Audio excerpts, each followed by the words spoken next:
This podcast was recorded on the ancestral lands on Treaty 1 territory, the traditional territory of the Anishinaabe, Cree, Oji-Cree, Dakota, and the Dene peoples, and on the homeland of the Métis Nation. This is Humans on Rights, a podcast advocating for the education of human rights. Here's your host, Stuart Murray. My guest today on Humans on Rights is a settler of Mennonite and Franco Manitoban heritage living on Treaty 1 territory. She's a community leader, experienced not-for-profit management professional specializing in human rights education initiatives. And she is currently the executive director of the Manitoba Associations for Rights and Liberties. My guest is Michelle Falk. Michelle, welcome to Humans on Rights. Thanks for having me. So, Michelle, your very first line of your bio states that you're a settler of Mennonite and Franco Manitoban heritage living on Treaty 1 territory. Let's unpack that. Why is that important to you? Yeah, I think it's really important when doing land acknowledgements and to position yourself on the land. And so talking about my heritage and where I've come from and how I came to be on this territory, I think is really important to identify my position when it comes to settler Indigenous relations and kind of my unique perspective in that sense in terms of my ancestors and where I've come from. So just explore that a little bit. So the fact that you are identify yourself as a Mennonite, that obviously is, as you said, it's who you are, which is great. But it's important for you to identify that. That's just, I'd love to get a sense of the importance to you of that. Yeah. So I grew up in a small town just outside the city. I grew up in Lorrette. And so my dad's side of the family is Mennonite and my mom's side is Franco Manitoban. So it was very different experiences going to the different family gatherings. And I thought it was, at the time when I was growing up, I didn't really find that there was a lot of tension there. But as I got older and I realized that there was actually some tension between my dad's side of the family, thinking that my mom wasn't Mennonite enough, and then my mom's side of the family. So it's just, I kind of feel like it's a bit of a unique Manitoban perspective to have those two, the fusion of those two cultures in my upbringing, and then to bring that into where I've gone with my life. I've gone on to university. I was the first one in my family who was able to attend post-secondary and get a degree. And so I think that that's a really important part of why I do what I do as well. And so it's important to position myself in that way, because it's so, everyone's history is so important to where they are now and where they're going. And that's why I like to mention it in my bio. And I think it's great. And I appreciate the explanation, because I do think, again, as growing up in a small community, you're, basically you have family gatherings, and family gatherings are always senses of, not always, but most likely senses of celebration. And to notice that there's a difference, between, sort of one side of the family and the other side of the family, not extraordinary, but to notice that. Did that have an impact on you early enough that you looked at that and said, do you find one or the other area more important, or, the fact that you can identify both the importance of those elements, is there something there that sort of spoke to you of why the difference was there and how you could celebrate the difference?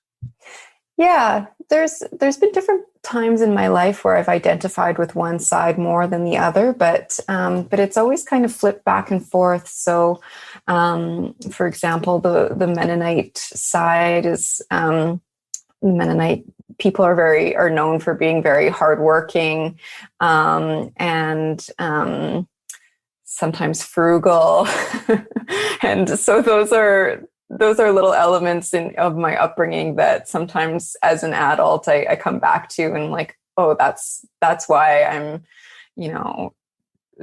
will go out of my way to save $20 or something like that. But then also the Franco Manitoban side is going to events like Festival de Voyageurs, and speaking French now is really important for me and continuing with that.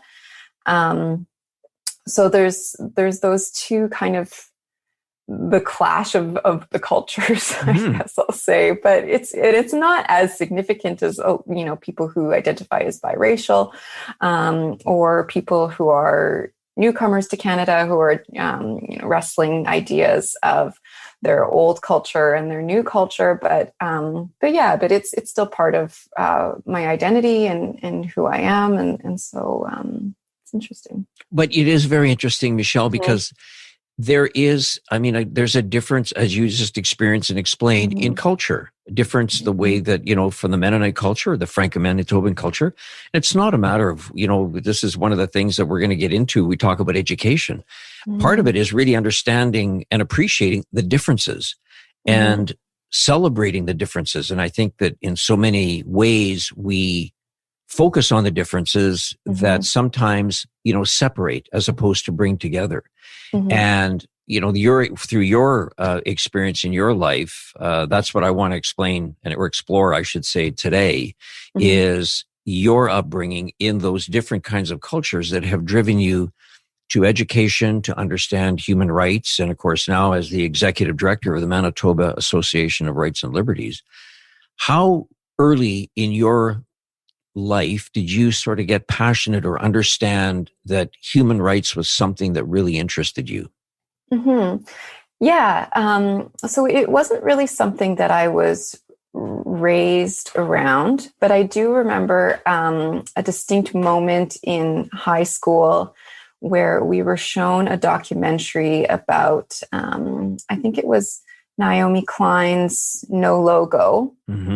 And she's exploring ideas of corporate cultures and the way that people will pay for a brand rather than a product or a service. And for me, it was it was a moment that really kind of defined this new horizon that I had never really explored before, that you can kind of think past what's being presented to you and think critically about the world around you. So from that moment on, I just really had a thirst for knowledge and learning about, wanting to unpack more of the world around me and what I've been seeing. And so when it was time to apply for university, I was my first year, I kind of just took every course that I thought looked interesting, because I didn't really know where I wanted to go. I didn't have a lot of guidance at that time in my life. And I decided to pursue politics as a major because the professor that I had in that class was just so engaging, and I thought that she just had so many important things to say, and I knew that I really wanted to challenge myself to pursue that as a major. And so as I went on in university, I was able to find a really great group of mentors who encouraged me to continue on with my studies. And I just realized that it's really important to me to for my work to be meaningful and to give back to the community and to help people who need help the most. Because when I was in university and I had those mentors, they were so instrumental in breaking down some barriers that I hadn't even at the time recognized as someone who was the first one in my family to go to university. It wasn't until years later where I realized that that was actually how much of an accomplishment that was. So now in my work, I like to focus on education and mentorship in my work at MARL, because I really want to give back and provide those kinds of opportunities to people who were in the same position that I was in at that time. So you're really becoming a mentor to others the way that somebody was so generous to mentor you. You did your political science here at the University of Winnipeg? Yep, I did. Yeah. And any chance at any time, Michelle, did it ever occur to you that you might be interested in politics? No, it's just not. I like to, I'm an introvert, and I like to do my work from outside of the spotlight.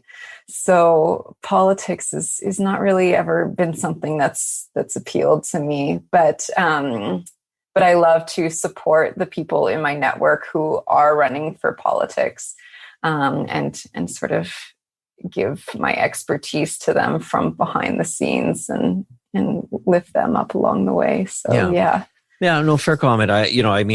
Just because people take political science, it's such a broad and such a great course in so many ways. It just sometimes and again, it's the irony of the word political and science together from time to time. You wonder, where did that come from? Right. Michelle, talk a little bit about some of the mentors that you had.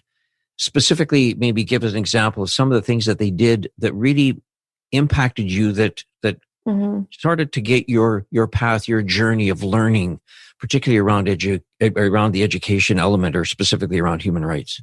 Yeah, well, I think one of the biggest things, but also one of the smallest things that my mentor did, was to just tell me that they believed in me and that they thought that I could do it and that I had the capacity to succeed. That was just something that I wasn't used to at that time. And I was filled with so much self-doubt because I was the first one in my family to go to university, and my family didn't identify with that part of my growth and ambition. And it's through no fault of their own, but it just wasn't their experience.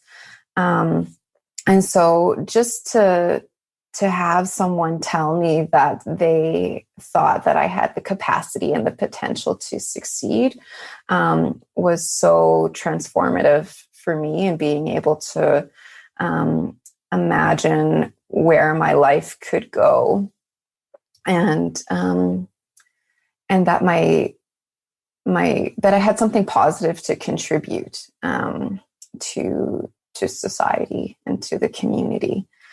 And then again, with MARL, I think that it's just those little things when, we work with practicum students from the U of W all the time. And sometimes in our first meeting, they come to me and say, well, I don't have any office experience, so I don't really know what I can do to help you. And we kind of just sit down and talk about, these are the things that you're good at. This is your perspective that's really valuable. I'll help you to refine those skills and all the little details of like how to send an email or things that can be taught. But passion and personal experience are things that are inherent. And so those are the things that are very important. Yeah. And I just want to sort of just keep on a journey for a second, Michelle. And you did a master's in gender studies and feminist research from McMaster University. Was there some, again, through a mentoring program, did somebody, suggest that to you? Because at that point, you're still doing your poli-sci at the University of Winnipeg. Yeah. And that was, so there was another course in particular that I took at the U of W. It was called Gender and Global Politics. And that course was also another moment where my worldview was completely blown open. And this is an aside, but I'm so impressed with some high school students that we work with through the High School Ethics Bowl, because they understand concepts like feminism and patriarchy and things like that. And I didn't discover that until university, and it was like such an eye-opener for me. So I'm so impressed when kids who are in high school are already grappling with those ideas, and it's not earth-shattering for them. But anyway, so I took this course, and I thought it was just so amazing to be able to, again, to think about the world in a different way and look underneath the surface. And so then I became really interested in feminist political theory, and that's what I specialized in for grad school. And at McMaster at the time, we were only the second cohort of this, the Faculty of Graduate Studies and Gender Studies and Feminist Research.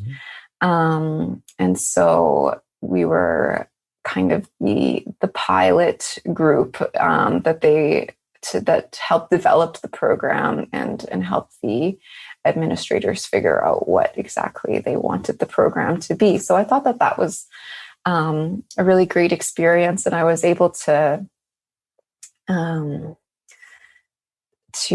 of temporarily move away from Winnipeg and live in Hamilton, which is a really wonderful city that has a lot of parallels to Winnipeg. So I really enjoyed living there as well, and kind of getting to know, and then rethinking that positionality that I talked about at the beginning in a totally different context and environment was also something that was eye-opening, because you can't take for granted where you've come from when you're somewhere else, that perspective is totally unique in a place where no one else has that same history that you do. Let me just ask you quickly. So you mentioned the sort of some similarities between Hamilton and Winnipeg. Just give me an example of what did you say? What would you say would be a similarity? Yeah, well, it's just a lot of it's a working class city, and there were a lot of similarities in terms of they have a downtown mall called Jackson Square, which is exactly like Portage Place. And what they've been able to do with that space was so eye-opening. And he's like, why don't they just do that with Portage Place? But that's an aside. That's your political science coming out of you. Yes, exactly. But it was really cool too how it was only a bus ride away from Toronto. And so it was really easy to just hop on a bus and go to the biggest city in Canada.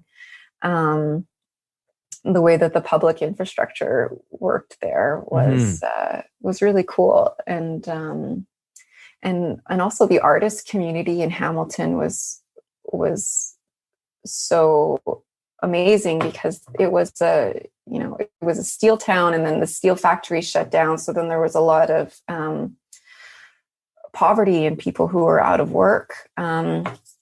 But then the city kind of rallied around the artist community, and they built a strip of art galleries. And once a month they would have an art crawl where the galleries would open their doors and you could go and visit and see all these art. And then they would have musicians play in the street. And it was just this really wonderful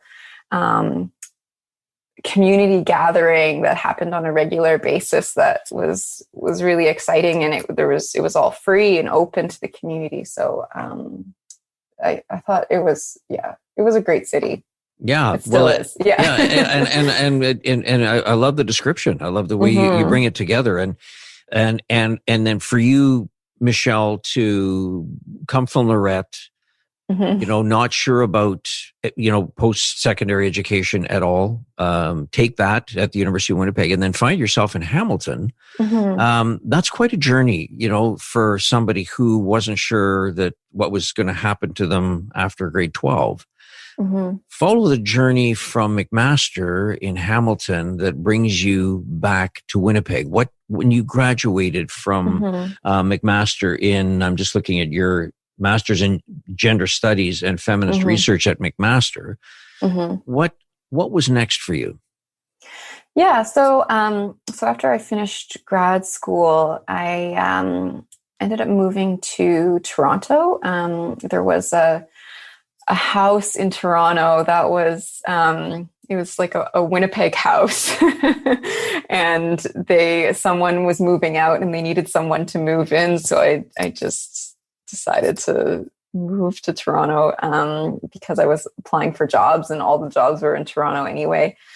And I ended up working at a market research firm in Toronto.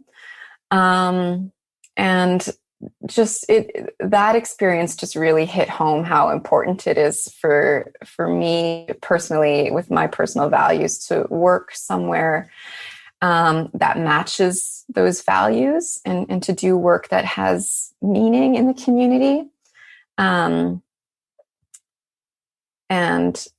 it was just really difficult to wrap my head around doing work that I didn't think was important in terms of helping people and giving people opportunities. And and so I ended up coming back to Winnipeg after working there for a few years, because just a temporary opportunity at the United Way came up, and I was like, I really need to come back to my roots and take everything that I learned in grad school and the work experience that I've been able to build in Toronto and really give back to the community here in Winnipeg. So I was able to work with the United Way on their fundraising campaign for a few months, and just was really invigorated by the way that the whole community comes together to raise millions of dollars for the United Way so that they can distribute that money to agencies. And so that was really eye-opening for me, and it really kind of hit home that I made the right decision and that I was where I needed to be at that time. Did you always see yourself coming back to Winnipeg? I mean, this opportunity at the United Way obviously surfaced, but were you kind of having a look kind of east or west, I should say, west to Winnipeg? Were you always kind of looking to see when I might be able to jump back into that community? Yeah, it wasn't really, at that time, I don't think I really had a long-term plan, to be honest. I was just kind of like, knowing what I was good at and what I wanted to do, and being at the time of my life where I had the flexibility of just being able to pursue opportunities as they came up, and then going for it when these opportunities did come up. So that's kind of how I approached that moment. But and then I also met my current husband around that time, and so I was thinking about those kinds of relationships at that moment as well. Yeah. And so and that was in Winnipeg, and so it gave you an opportunity to think about roots maybe here. Yeah. So Michelle, what I think is incredible about what you have done personally and what you've been able to achieve and accomplish, and sort of some of the experiences you've had. When you think about the marketing, first and foremost, I want to say just you got to keep the dots going from Lorrette to Winnipeg to Hamilton to Toronto. So now you've really sort of gone from a small community. I'm very familiar with Lorrette, up into the biggest city in Canada. So that's pretty amazing. That's really amazing. But, just to come back for a minute, so you find yourself in a position where you're working at a marketing company, and, every company has its level of interest and excitement when you first start. But as you start to settle in and realize, I always think that sometimes when somebody says, what do you want to do? And sometimes people say, well, I'm not sure what I want to do, but it's equally as important to understand what you don't want to do. Yeah. And in this case, you were in a situation where you realized that it wasn't something that was going to be a career path that you wanted to follow on. But I just want to pause because I know you're so passionate about human rights. And you think about people who don't have the option. They have to have food. They need money for food. They need money for rent or whatever it may be. And they're not necessarily in a position where they can pivot to something. I think you bring those elements into your current position as executive director at the Manitoba Association of Rights and Liberties, or MARL as it's called. Yeah. And so I think, you would be, your experience there, your personal lived experience would be such a great experience to share with all of those people that are around. And I want to get a little bit of sense about why you think the Manitoba Association of Rights and Liberties, and I won't say that word again, I'll refer to MARL as everybody knows about it. But what drew you to MARL? Yeah. Well, I mean, and it's interesting you mentioned that, because when I say that I ended up working somewhere where there was a values misalignment, it was because of, I was living in Toronto, which is a really expensive city. And I had just finished school, and I needed a job. I needed to be able to pay the rent. And there was a period of a couple months that was a really dark time where I wasn't eating as much as I should have, because I decided that paying rent was more important, and I didn't have enough money for both food and rent. And so when I'm talking about like, oh, I'm just grabbing these opportunities wherever I can, it's because I was in a situation where I didn't have the flexibility and the privilege of being able to choose at that time. So when you mentioned that, it just reminded me of, kind of the deeper reasons behind making those kinds of decisions. But working at MARL, I thought, was one of the first opportunities that I had to be able to accept a job with intention.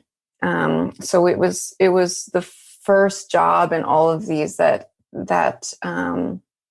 I applied to because I was interested in the mission, and I thought that it was a great fit for the things that I studied, because I was interested in exploring those deeper ideas.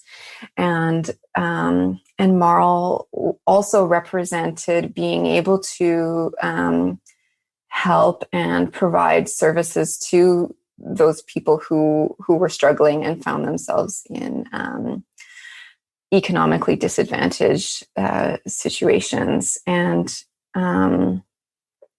even thinking back to myself when I was in those dark times, I would have really benefited from having that kind of resource of, this is where you can turn to. These are your rights.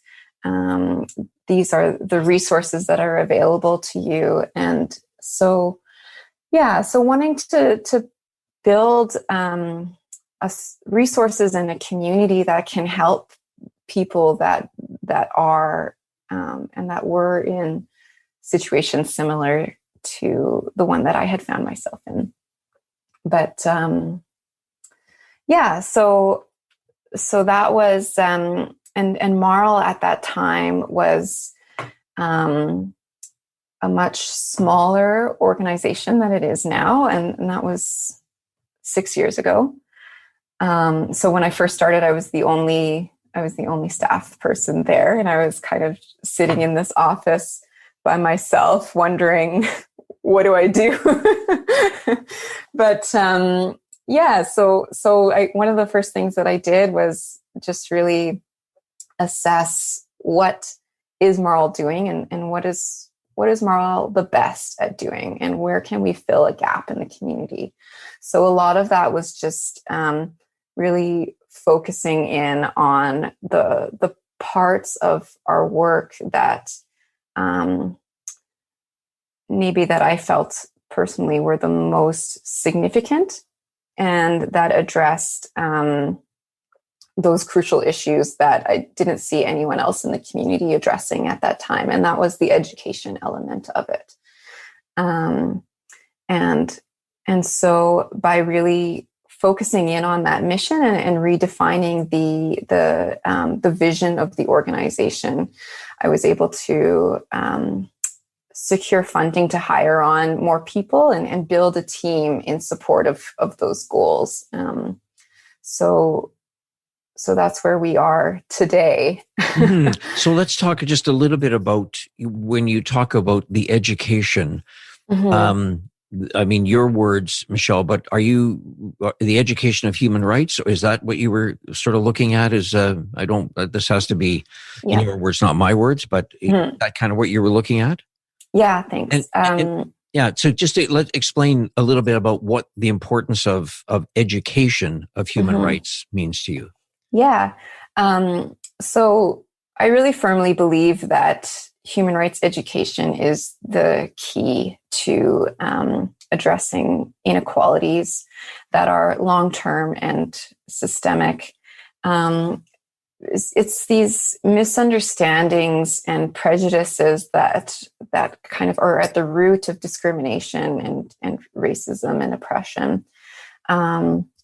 And so we approach our work in a couple different ways. So one is to talk to kids in schools and in the community about, what is privilege? What is racism? Like, how can you really understand where you've come from and how your experience informs your perspective and how it's different from the perspective of other people in your community that don't have that same background. And for younger kids, sometimes you do that in more abstract ways by talking about some animals swim and some animals fly, and you can't ask a snake to fly, and I don't know, but I'm not the one who develops the programs, right. But right, yeah, no, I understand your what you're getting at. Yeah. So there's that element of it, but then there's also the element of people in the community who are vulnerable to human rights discrimination, and giving them information that they need to be able to advocate for themselves and self-empowerment. So just recently we're going to a newcomer organization to talk to them about what rights they have when they're dealing with the police. What to do if they're in a situation where they feel like they're being discriminated against by someone in that position. So there's different types of workshops that we offer to the community, and in different levels of understanding human rights and providing those elements of education. Yeah. So one of the great things, and I want to talk a bit about the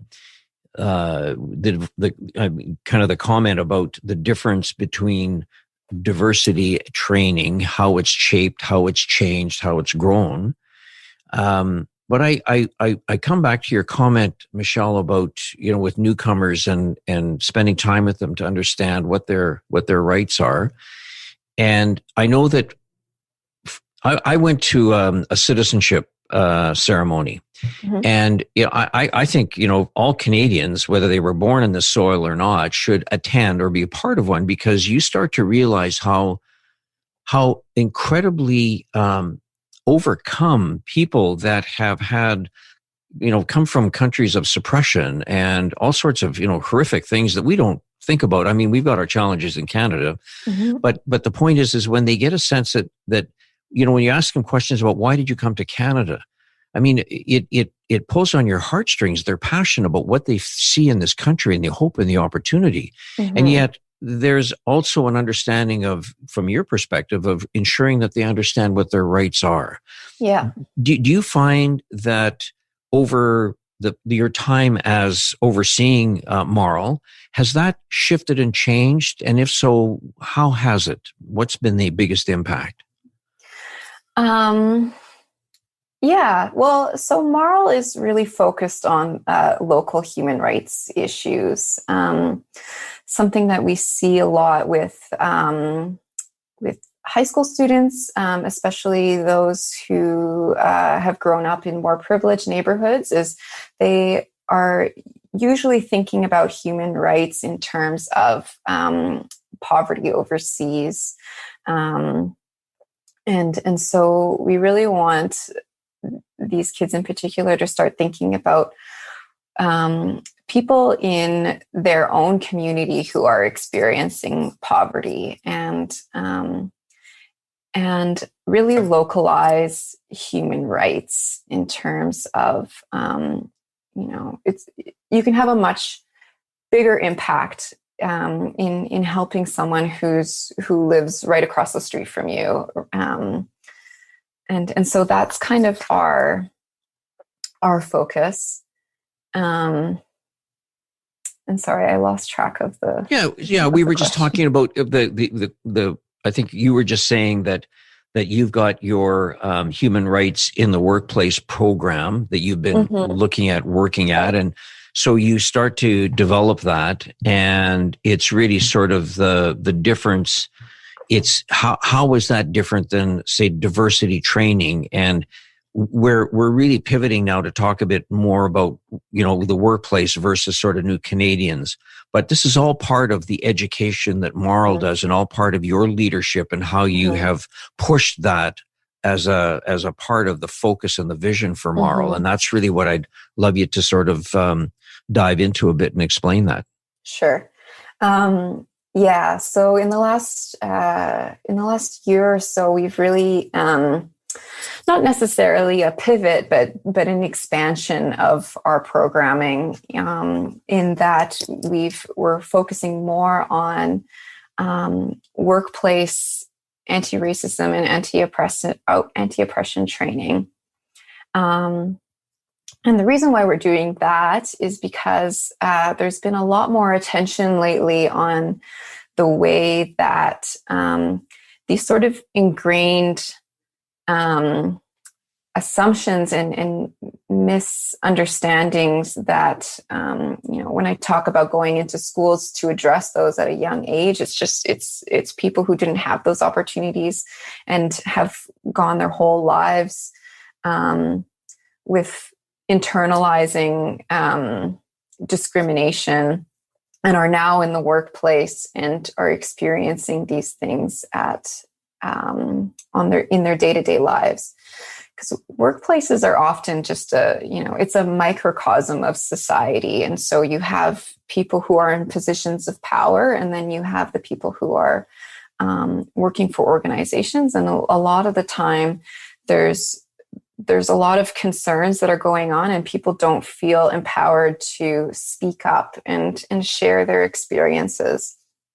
So we want to be able to provide that kind of third-party perspective to come in and really advocate for people in the workplace who are experiencing discrimination.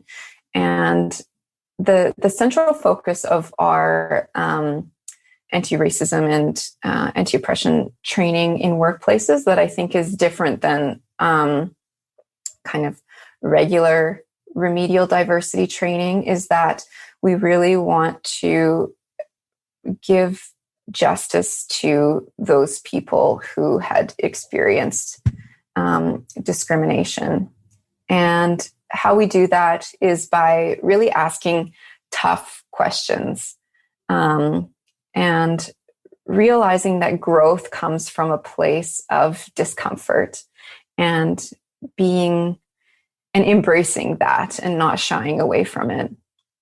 And then also working closely with leadership and people who are in those decision-making positions to think about their own experiences and their own positionality when it comes to discrimination. and because change has to come from within, and having a group come in and do a 1-hour workshop and then leave isn't going to change anything. So that's where we come from, and we want it to be the start of an ongoing, deeper conversation, and rethinking power structures, and rethinking management strategies, that and allowing, empowering people to speak up and to share their thoughts, and to feel safe doing so as well. Yeah, and I think it's all the things you've just touched on are extremely important. And there's always a sense that organizations, when faced with an internal crisis or an issue, whether it's on discrimination or sexual harassment or whatever it may be, that there's a sense that, well, we better reach out and do something, as you said. So, maybe in other times, and maybe today still, but not what MARL does. You do something different. But the notion that you could do a 1 or a 2 hour session, and then everybody packs up their books and leaves the room, and somebody in senior management potentially could sort of say, well, okay, now we've done that. And I think what you're saying is MARL's response is that is one rung of a very long ladder that we need to keep moving ahead and keep climbing. Yeah. And I think it's very attractive for the people in positions of leadership to sometimes invite groups to do diversity, equity, and inclusion training, just as a way to rectify some bad PR that they've had. And so we don't want to be kind of a box to check on as far as public persona goes. And we really want to encourage deeper long-term change within organizations. And so one of the biggest differences between workplace anti-racism training and the training and education programs that we have in schools and in the communities is that there's definitely different motivations that people have. So in schools and in the communities, people are so eager to learn, and they absorb the new information like sponges, and they're so keen, and they want to be inspired. And then workplaces, oftentimes there's just a lot more pushback. And so it's a whole other conversation to break down those barriers and to encourage people to be okay with discomfort. Yeah, which is a challenge. And I want to come back to something when you talk about sort of the, younger kids, your experience in terms of being sponges. I know that something that MARL is very, very proud of and is getting national recognition is the High School Ethics Bowl. Talk a little bit about what does that mean to you? Yeah, I love the High School Ethics Bowl. It's such an amazing program to be a part of. Because so just to give a little bit of context, the High School Ethics Bowl is similar to a debate, but different in a few key ways. So we're encouraging collaborative dialogue, whereas a debate is, one team is one side and the other one is the opposing side, and they argue. But the High School Ethics Bowl is about one team presents information that they found on a particular topic. So it could be something like, should governments spend money on space exploration when there are people struggling with poverty? Something like that it could be a multifaceted question. And so the team will present their argument and say, we think that they should because space exploration is important for innovation or something like that. And then the opposing team, instead of saying you're wrong and this is why, they're encouraged to think more along the lines of, that's a really interesting point. Have you considered some of this other research that we found? And here are some ways that you can build on your argument. And then the other team will respond and say, oh, that's so great. Thank you for that. This is our response to the questions that you just asked. Right. And they're sort of scored on their encouragement, basically, of the other team, and whether or not they were able to engage in collaborative dialogue. Mm-hmm. So it's really great. And teachers are always so enthusiastic and encouraging in coaching their teams to do this, because it's not only the event itself, it's building up the research and the thinking that goes into preparing for the event is a really great way to help kids to learn those skills. And then we often get feedback from the people who participated in the program that they were really shy and they didn't think that what they had to say was important, but they were able to participate in this event, and now they're confident that what they had to say was important, and they didn't know that they could ask these kinds of critical questions in that way. And so it develops leadership skills and critical thinking skills. And very often we have kids who come back after they've graduated high school and they want to volunteer for the event because it's something that's stuck out in their minds. And our current communications coordinator at MARL actually was a former high school ethics poll participant as well. And so she has personal experience with that. And so I just think it's an incredible program that has such a huge impact on kids and like really creating a new generation of leaders in Winnipeg and now nationally. Mm-hmm. Well, what I admire about it, Michelle, is that today it's so difficult to get ideas as part of a conversation, because people, rather than debating an idea, they tend to attack the individual, and so what you're doing is moving it away from that so that it becomes much more of a debate around an idea and how can we look at these ideas. And I think it's fantastic. And again, kudos to you for, and MARL for getting some national recognition.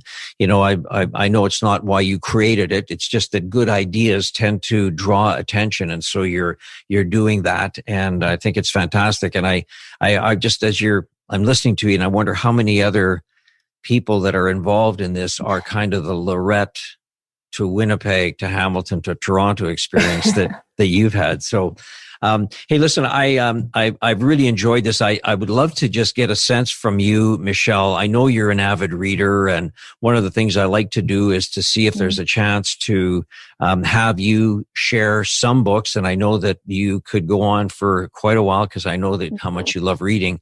But I just wondered if there were a couple of books that you might recommend to anybody who's listening, and we'll post it up on our website. That might be reference books or people or books that you would sort of say, these books really touched me and I would highly recommend them. Mm-hmm. Yeah. So the first one that I enjoyed reading lately that I think was really eye-opening for me is Seven Fallen Feathers, written by Tanya Telaga. So it's a story about Indigenous people in Thunder Bay who had experienced violence, racialized violence. And it's really eye-opening. And I think particularly there's so many parallels between Indigenous peoples in Winnipeg and in Thunder Bay. And so that's one that I would really recommend people check out. Sort of another book that I've been reading lately is called Feminists Among Us. And that's a compilation with an editor. But the different chapters are just about feminist leadership and how that's different than traditional leadership in terms of leading collaboratively and emphasizing democratic decision making. And when we talk about the Human Rights in the Workplace series, I really feel that it's breaking down those assumptions of leadership is so important to breaking down those barriers in terms of people who might be experiencing discrimination in the workplace, and having a more collaborative and transparent work environment is so important to giving justice back to those people.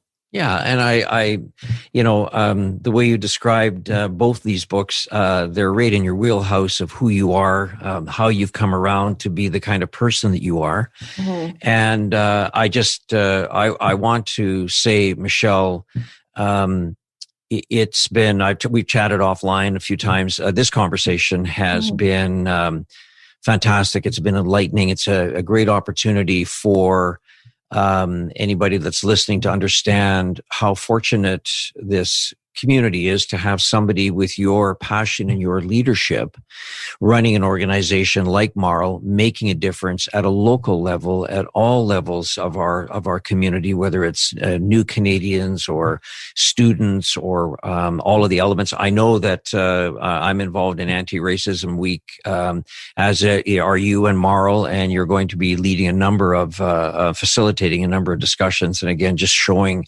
how you're involved in the community. I can't thank you enough for the time, and I thank you very much for the great work that you are leading and the difference that you're making. And I would just say that we are Winnipeg is and will continue to be a stronger community because we have people in leadership roles dealing with human rights like you. So, Michelle Falk, thank you very, very much. Thank you. It's an honor to be invited. Thanks so much. We'll talk again, I know. Humans on Rights is recorded and hosted by Stuart Murray. Social media marketing by the creative team at Full Current in Winnipeg. Thanks also to Trixie May Bituin. Music by Doug Edmond. For more, go to humanrightshub.ca. A production of the Sound Off Media Company.